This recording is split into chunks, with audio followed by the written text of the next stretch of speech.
I've met a lot of people. I've interviewed people on the show that are, F45 Australia, people in Canada, and I've learned that they do weekly billing. But it seems to be something that's more common over there. Like, it's common practice to do weekly billing in Australia. It's common practice, I guess, in Canada as well, or parts of Canada. So when I've talked to fitness studio owners here about weekly billing, there are some that do it, but honestly, most of them, they've got this thing in their head that it's weird, it's not normal, Americans won't take to it, it's not the way we do things here, blah, blah, blah, right? So when you first heard about weekly billing, did you kind of think the same thing?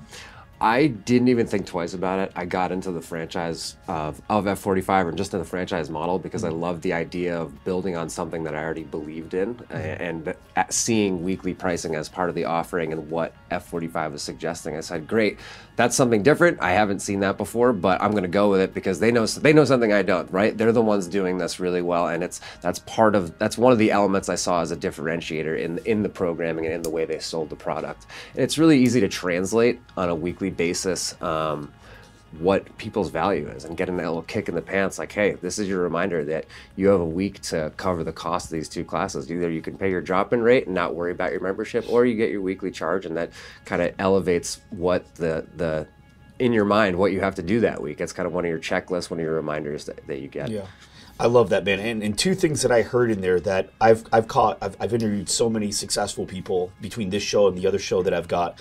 And I've learned that two things that you just said represents what the most successful people I've heard kind of embrace, right? Which is, one, being different, right? When the common phrase is like, when they zig, I zag.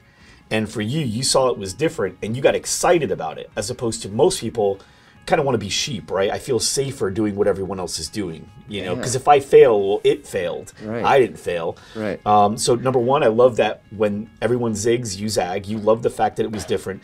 And two, I love that you were coachable. So a lot of people already believe they know it all, right? In this space especially, right? If there's one thing any two trainers can agree on, is that the third guy is doing something wrong. Right? So with you though, your first instinct was, okay, these guys know what they're doing. I don't necessarily know what I'm doing, so I'm going to go ahead and just let them guide me. Yeah. And so you look for a differentiator, you were coachable. These are two very big, important pieces to being successful. There's a few different things, right? But to me, those are two very important things. So for people that are watching and listening right now, what are your thoughts on that? Would you guys say that you have been more, and be honest, have you been more sheep, meaning I kind of follow the flow that seems like what everyone else is doing, or you look for opportunities and jump on them to be different and do something that others aren't? And then two, would you say you are coachable, or would you say might be a little stubborn? I'd like to hear your thoughts on that as well. Okay, so you jumped on it right away. You said, I see the opportunity, it looks different, let's do it. Once switching to weekly billing, what changed? What did you notice? Like, what kind of what are the things that happened that were positive because of it?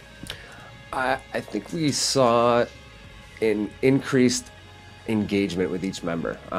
Just having to answer the question of why do you do weekly billing, and I enjoyed just answering that question. Oh yeah, absolutely. Well, this is different. Why do you do it this way? And just explaining to them, ultimately, it's for the flexibility of their membership. You know, you're not the same from one week to the next, so why would I expect you to be the same from 1 month to the next? And people respond to that pretty easily. Yeah, for sure. When they know it's really for their benefit, and when they have their first account freeze, or they have their first reason to request that account be put on freeze for $5 for that next week, or they have a medical freeze and we can charge it's $0 for the next week, instead of having worked out 2 days in their 1 month membership and having to ask for a refund after they were charged $260, $280, which is another number that a lot of people aren't comfortable with paying a gym member, you know, in terms of paying a gym membership, but paying $60 or $66 a week, that seems very easy to cover in terms of what you're going to put in that week, 1 week at a time, versus like, I had $280 charge. I have to work out $280 worth of classes this week just to make this feel valuable,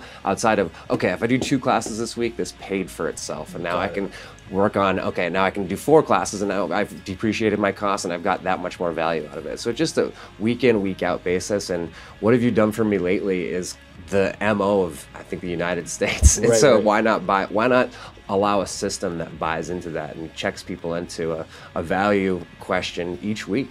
Right, I love it.